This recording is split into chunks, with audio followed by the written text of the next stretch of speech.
you in broad daylight, you are not going to get more money by raising taxes and by forcing Kenyans, telling Kenyans that you will pay whether you like it or not. You cannot force people.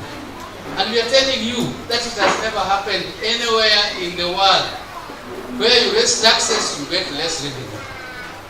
Because you are introducing taxes which is beyond. And it's beyond the possibility or the ability of the people to pay.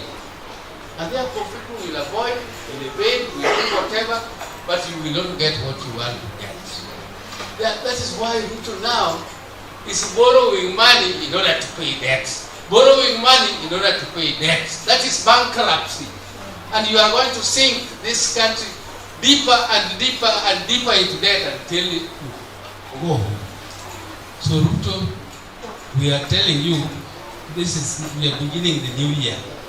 But people are not just going to let you continue threatening people, telling them that you must do this, you must do this. Okay, you must do it because it is our country. But you also face something. You cannot